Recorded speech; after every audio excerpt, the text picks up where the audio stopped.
da família, os nossos obreiros que estão à nossa retaguarda, pastor Rafael, na condução do culto desta noite, pastor Eduardo Maciel, pastor Bezaliel e demais companheiros, e cada um dos irmãos que vieram esta noite para adorar o nome do Senhor nosso Deus. Abra sua Bíblia, por gentileza. Hoje nós estamos no culto de ensino. E o Senhor tem colocado uma palavra ao meu coração, eu quero compartilhar com a igreja, na terceira epístola do apóstolo João. Terceira epístola do apóstolo João, o verso 1 e o verso 2. Terceira epístola, escrita pelo apóstolo João, apenas os dois primeiros versículos, versículo 1 e o versículo de número 2. Diz assim, o presbítero, na verdade João, falando de si mesmo, o presbítero ao amado Gaio, a quem na verdade eu amo, amado, desejo que te vá bem em todas as coisas e que tenha saúde, assim como bem vai a tua alma. Amém? Amado, desejo que te vá bem em todas as coisas e que tenhas saúde, assim como bem vai a tua alma. Nesta terceira epístola, João está direcionando esta carta a um obreiro, a um líder, a um cooperador da igreja, por nome de Gaio. Mas se nós tivermos a curiosidade, aqueles que já leram esta epístola, que é muito curta, apenas 15 versículos, nós vamos encontrar aqui João falando de 3 personagens, cada um deles com uma característica, cada um deles com uma personalidade diferente um do outro. E esses 3 irmãos, esses 3 personagens, esses 3 nomes mencionados pelo apóstolo, eles podem muito bem representar ou falar-nos, lembrar-nos de alguns tipos de pessoas inseridas no contexto da igreja. Por exemplo, o irmão Gaio, a quem João direciona esta carta, era o reflexo de alguém abençoador, era o reflexo de alguém generoso, hospitaleiro. Se nós lermos do versículo 5 ao 8, nós vamos encontrar estas características que eu acabei de mencionar em Gaio. O outro nome que João faz menção aqui no texto é um homem chamado Diótrefes. E esse aqui é alguém um pouco complicado. Eu disse que esses 3 representam 3 tipos de pessoas no contexto da igreja. Na igreja nós temos pessoas como Gaio, abençoador, generoso, hospitaleiro para com a obra, mas infelizmente também, que Deus nos guarde de ser um deste, nós encontramos também pessoas com esta característica do Diótrefes, alguém problemático, arrogante, que atrapalhava o crescimento da obra, o crescimento do trabalho. E infelizmente, esta característica, em vários lugares nós encontramos pessoas com esse tipo de personalidade ou de comportamento.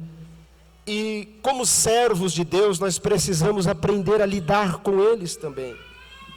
Porque são pessoas que precisam serem libertos de alguma coisa, serem transformados.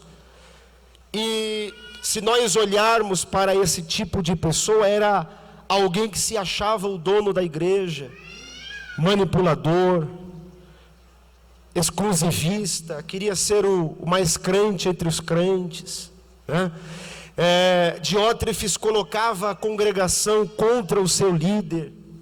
Se nós observarmos, nós vamos ver do versículo 9 ao versículo 10, isso que eu estou dizendo.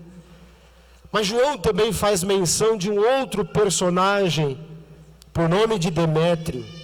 E o Demétrio era um cristão exemplar com o seu testemunho entre os irmãos. No versículo 11 e versículo 12, nós vamos encontrar esta característica em Demétrio. E aí fica um ponto de atenção para nós, porque João está dando testemunho do Demétrio, dizendo que o testemunho dele falava muito alto. As pessoas testemunhavam acerca deste irmão. E aí fica algo para nós pensarmos nesta noite. O nosso testemunho fala muito mais do que as nossas palavras. Às vezes nós falamos muito e vivemos pouco aquilo que falamos, mas o nosso testemunho, ele fala muito mais do que as nossas palavras. Mas eu quero ficar com o primeiro personagem que eu mencionei e que esta carta está direcionada, que é o irmão Gaio. E se nós olharmos no Novo Testamento, especialmente as cartas de Paulo e até mesmo no livro de Atos dos Apóstolos, nós vamos perceber que Gaio era um nome comum naquele tempo. Gaio era um nome frequente. No contexto bíblico nós vamos encontrar alguns Gaios. Por exemplo, em Atos no capítulo 19, o versículo 29. Atos capítulo 20, o verso de número 4. Em 1 Coríntios capítulo 1, versículo 14. E em Romanos capítulo 16, e o versículo 23. Só aqui nós já estamos falando de 4 Gaios, diferente do Gaio que João faz menção, apesar de que esse Gaio que Paulo faz menção em Romanos capítulo 16, há uma grande quantidade de estudiosos, um bom número de estudiosos da Bíblia que consideram que possivelmente poderia ser o mesmo, por causa da sua característica. Se você ler lá em Romanos capítulo 16, versículo 23, Paulo está saudando um irmão chamado Gaio, falando dele que era o seu hospedeiro e de toda a igreja. Veja que era alguém que hospedava o apóstolo, mas que também hospedava a igreja. Ou seja, era alguém que tinha um coração, o que, irmão? Generoso. Tinha um coração abençoador, como o Gaio a qual o apóstolo João faz menção nesta epístola. Gaio era um homem, como eu já disse, abençoador. Era um homem hospitaleiro, generoso, fazia o bem para as pessoas. Ele tinha uma condição financeira boa, tinha posses.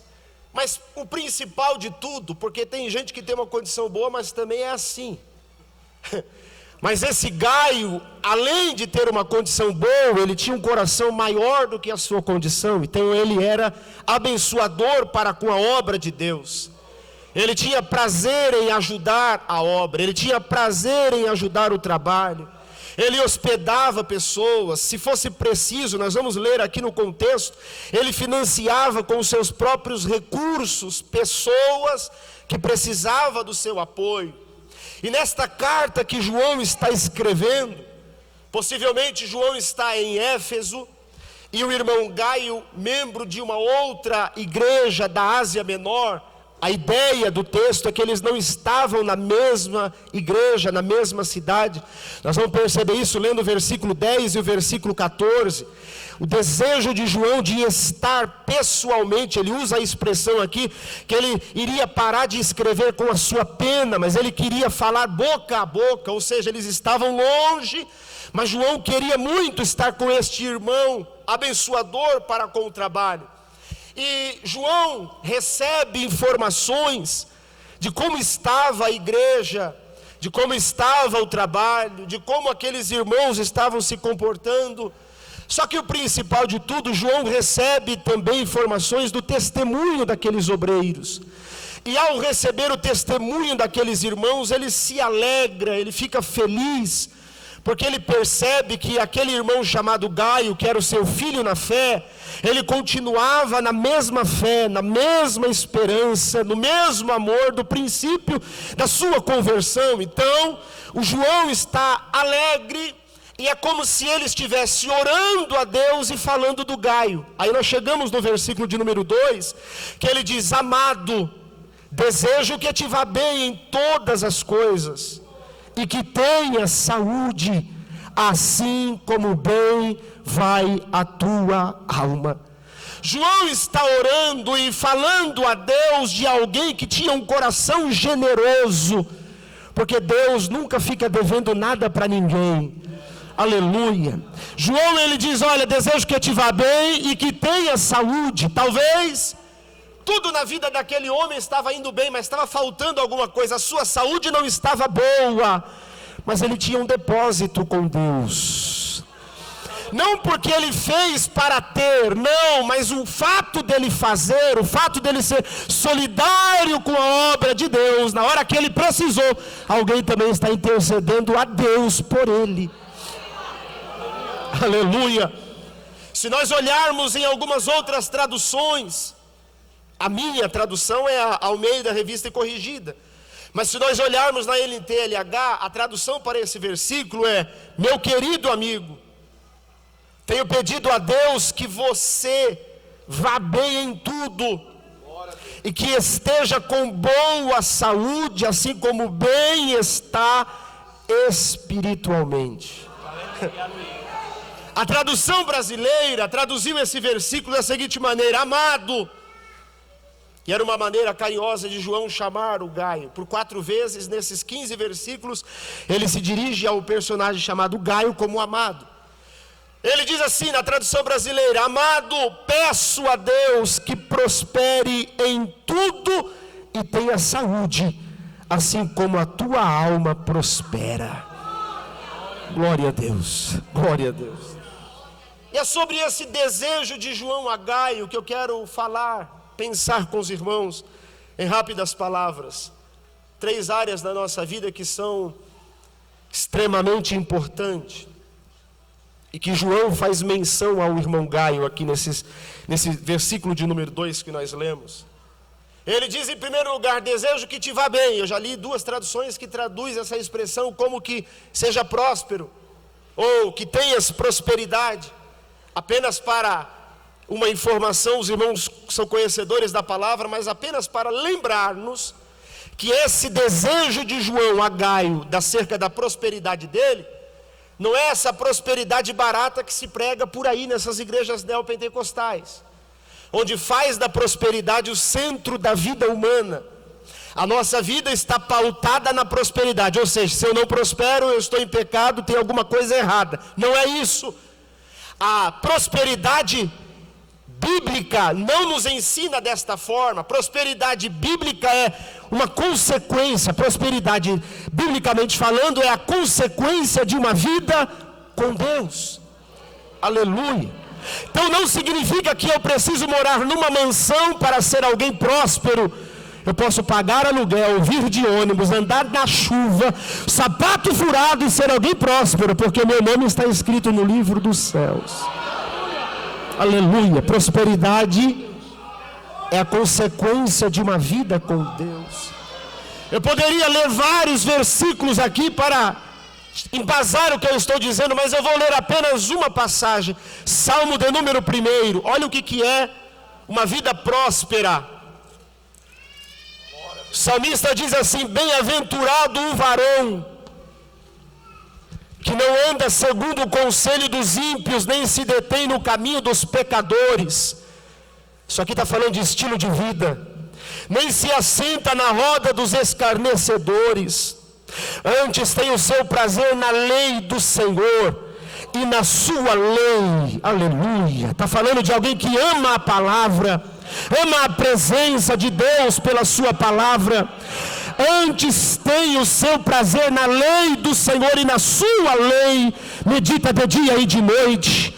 Porque será como árvore plantada junto a ribeiros de água, a qual dá o seu fruto na estação própria, ou seja, não pula etapa, não precisa puxar o tapete de ninguém. Ele espera a sua hora, aleluia, na estação própria, e cujas folhas não caem, e tudo o que fizer prosperará. Oh, glória a Deus! Oh, glória a Deus! Isso aqui é o reflexo de alguém próspero no contexto bíblico. A gente pensa muitas vezes que ser próspero é não ter luta, não ter dificuldade, não ter enfermidade. Ser próspero não é a ausência de lutas, mas é ainda que as lutas. Ser próspero não é só não ter problemas, não é ainda que os problemas, mas Deus está comigo. Oh, glória a Deus, Deus está com você, Deus está conosco. Esta é a segurança que a igreja tem. O Senhor está conosco. Então não é a ausência de lutas, mas é a certeza, na luta eu não estou sozinho, Deus passa comigo. Aleluia. Na prova eu não estou sozinho, Deus está comigo.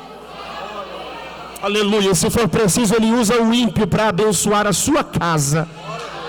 Se for preciso, o ímpio vai bater na sua casa todo dia de manhã para te dar pão. Orebacanto, oremancho, aleluia.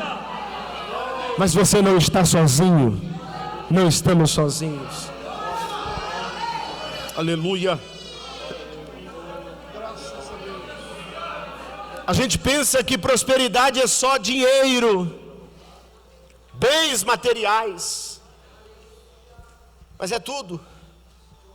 Família, saúde, seu emocional, a sua vida espiritual, as suas finanças, suas amizades. Isso é uma vida próspera com Deus. Só que, às vezes, nós pensamos que é só dinheiro, só bem, só riqueza. E aí o irmão está no culto, ele não consegue dar glória a Deus, não consegue cantar no conjunto com aquela melodia que vem da alma. E não é porque ele está desviado, não é porque ele está frio, não, ele está endividado. Às vezes é no domingo e na segunda-feira ele já sabe, vai começar a ligação de novo.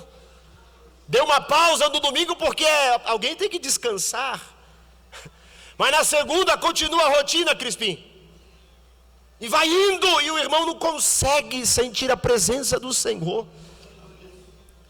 Então, trazendo para este contexto financeiro, deixa eu te dar algumas orientações dentro da palavra.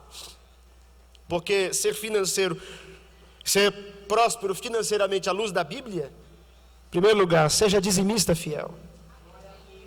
Seja um dizimista fiel. Tenha a bênção do Senhor nas suas finanças, nos seus recursos, no seu dinheiro. E isso aqui envolve pelo menos 5 coisas: amor, fé, fidelidade, generosidade e relacionamento com Deus. Tem gente que não contribui, não é porque ele é avarento, é porque ele não tem um relacionamento com Deus tão íntimo que ele não conseguiu entender que não é ele que é o dono é o Senhor. Ele é só o mordomo, mas para eu entender isso eu preciso ter um relacionamento profundo com Deus. Em segundo lugar, seja moderado, equilibrado com as suas finanças, irmão. Porque também não adianta você ser um dizimista fiel e gastar além do que você ganha. Você vai ficar todo dia, todo mês, Senhor, eu sou dizimista. E Deus está dizendo que você está gastando mais do que você ganha. Você tem que ter equilíbrio, saber administrar, não gastar mais do que ganha. Não desperdiçar. Irmão, nós estamos vivendo num tempo das vacas magras. E a gente às vezes parece que está com a torneira aberta e desperdiçando tudo. Jesus nos dá uma lição acerca disso. João capítulo 6, se você puder ler aí comigo, ou se der para colocar aqui na tela, irmão Jurandir, por favor. Capítulo 6 e o versículo 12.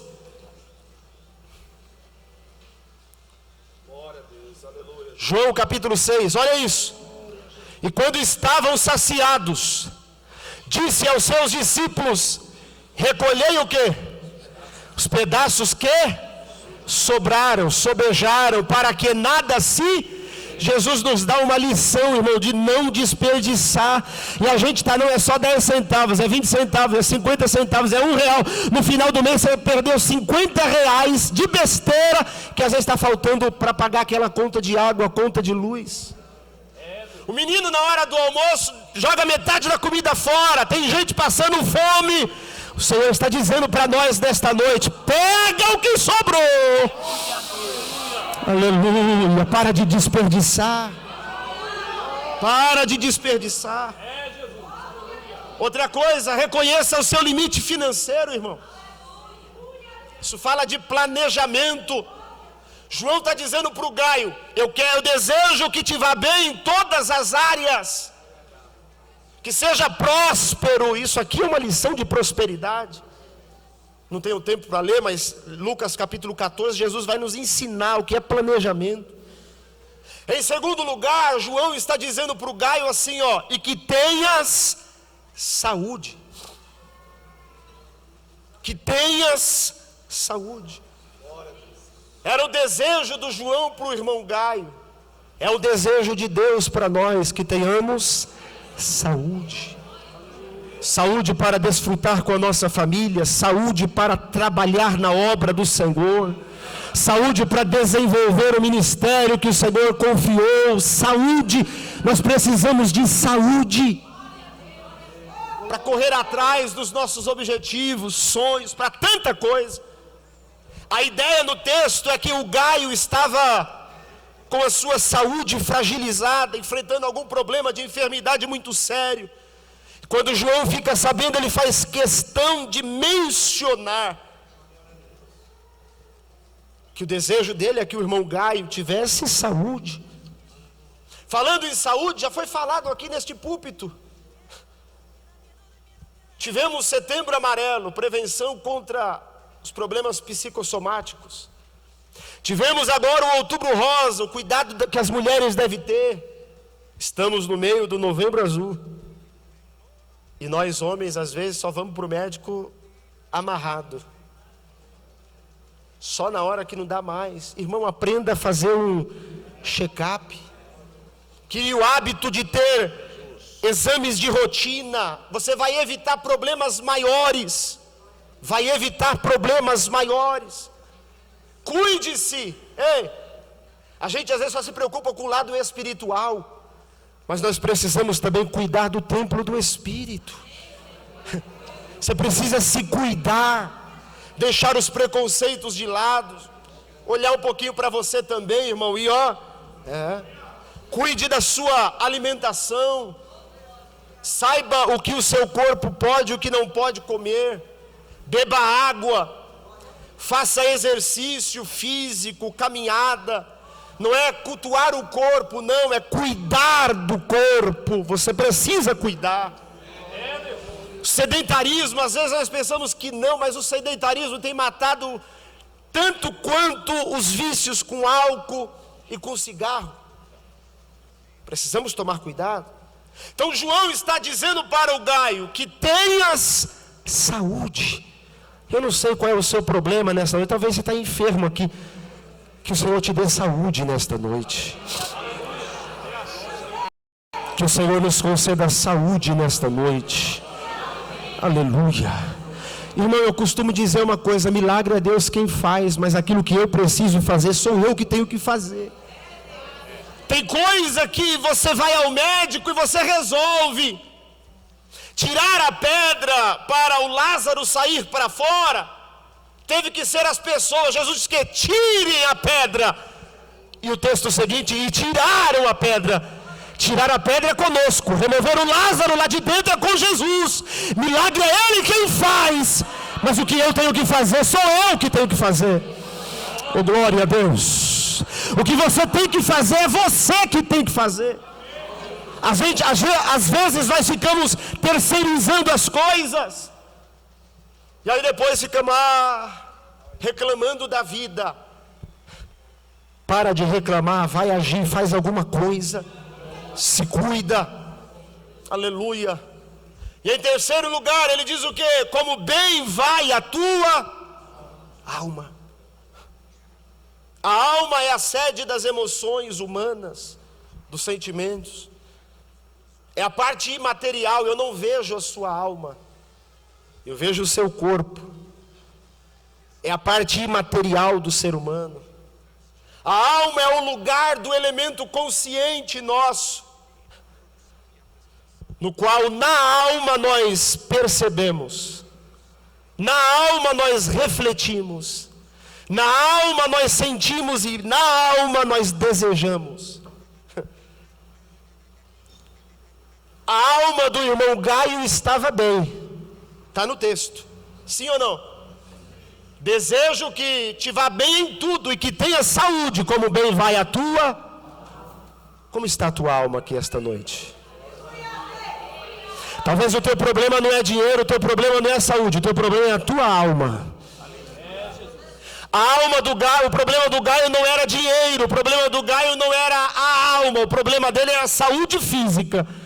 Talvez o teu problema não é no espírito, o teu problema é na sua alma. E o Senhor que sonda o nosso coração está aqui esta noite, Ele pode curar a tua alma. Aleluia. Ele pode curar as tuas emoções desta noite. O salmista diz no Salmo 84, e se você puder abrir, e eu já estou finalizando o Salmo 84. Glória a Deus. Verso 1 e 2, o salmista diz: quão amáveis são os teus tabernáculos, Senhor dos exércitos. A minha alma está o quê? Ele não disse o meu corpo, ele está dizendo a minha, porque na alma, eu já disse para você, na alma nós percebemos, refletimos, sentimos e desejamos. Ele está dizendo a minha alma está anelante, anelante aqui é ofegante. A minha alma suspira, a minha alma está respirando com dificuldades, desejosa, ansiosa, e desfalece pela tua presença. Desfalecer é desmaiar. Aí você diz, mas como que ele está dizendo que a alma está ansiosa pelo Senhor e ao mesmo tempo ele diz que desfalece? Aqui é uma hipérbole, uma figura de linguagem exagerada, para dizer que ele está quase morrendo. Tem uma tradução que diz exatamente isso: eu morro de vontade. É um exagero para dizer do anseio da alma pela presença do Todo-Poderoso. É na alma que você sente isso. É na alma. E é por isso que o inimigo está atacando a nossa alma, para nós perdermos esse desejo, esta vontade pela presença do Senhor. Oh, glória a Deus. A alma do Gaio estava bem. Vou perguntar de novo nesta noite: como está a sua alma? Aflita, deprimida, abatida, desfacelada, dilacerada, aos pedaços. Um dia Ana se encontrou assim também. A alma estava quebrada. Mas aí o versículo diz no verso 10 do capítulo 1: com amargura de alma orou ao Senhor e chorou abundantemente. Eu não sei como está a sua alma nesta noite, mas chora na presença do Senhor. Oh, glória a Deus, glória a Deus. Vou dizer o que eu disse antes: eu não vejo a tua alma, mas há um Deus que sonda os nossos corações.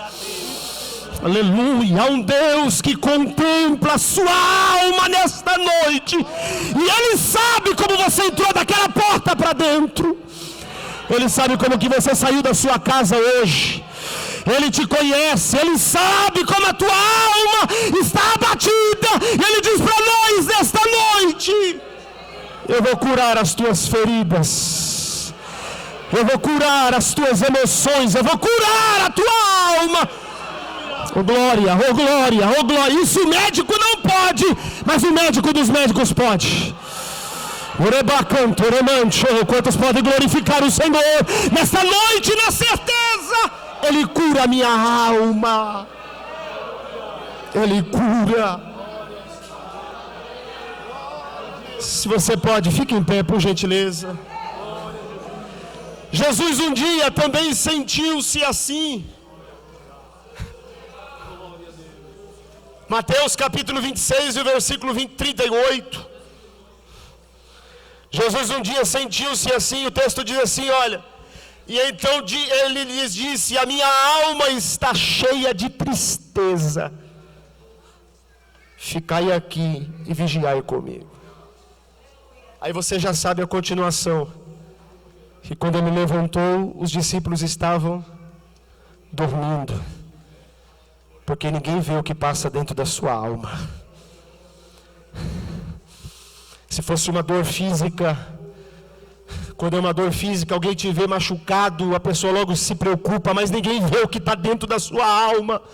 E às vezes tem gente que menospreza isso, tem gente que ridiculariza, tem gente que fala tanta coisa, porque não entende o que está lá dentro. Mas o Senhor está dizendo nesta noite, tem cura para a sua alma hoje. Orebacanto, remancho, aleluia. Tem cura para esta alma abatida. O Senhor sabe como você chegou aqui esta noite. Se tem alguém que quer receber a oração, vem aqui à frente. Antes de pedir, alguém já veio. Se você deseja receber uma oração, não pelo físico, mas pela sua alma. Oh, aleluia. Para sair daqui revigorado, refrigerado, sair daqui renovado no espírito e na alma. Na certeza o Senhor me visitou. A minha alma foi curada, a minha alma foi restaurada. Oh glória, se sentir vontade de chorar, chora. Se derrama na presença dEle. Aleluia, venha. Oh glória a Deus. Oh glória a Deus. Fecha os teus olhos. Aleluia, fecha os teus olhos, querido Deus, eterno Pai. Nós te louvamos, Senhor, nós te glorificamos. Nós te bendizemos porque mais uma vez a tua palavra foi ministrada aos nossos corações. E o Senhor sabe, o Senhor conhece, ó Deus, como cada um dos teus filhos chegaram aqui esta noite. O Senhor conhece, a tua palavra diz isto, o Senhor sonda os nossos corações. Glória a Jesus, glória a Jesus. Aleluia, esta é a legítima cura interior, a tua alma. Aleluia. Quantos se sentiram renovados por essa palavra? Pode dizer amém? Glória a Deus, Deus abençoe Pastor Wellington por essa palavra do céu para as nossas vidas. Irmãos queridos, queremos aqui mais uma vez fazer menção e agradecimento aos irmãos do Jardim Itajaí, presbítero Cleiton Prado Martins, Deus abençoe a igreja em nome de Jesus, também do Jardim Graúna, presbítero Jorge Augusto Nunes e a igreja aqui, Jardim Nova Conquista, presbítero Anísio Francisco, e louvado seja Deus pela presença de cada um dos irmãos. Eu me lembrei de uma coisa, o Breno vai me agradecer com certeza. Irmãos, nas redes sociais, lembre-se lá, tanto no Instagram quanto no Facebook, você curtir lá ADB, como é que é? ADB Indianópolis 06, é isso mesmo?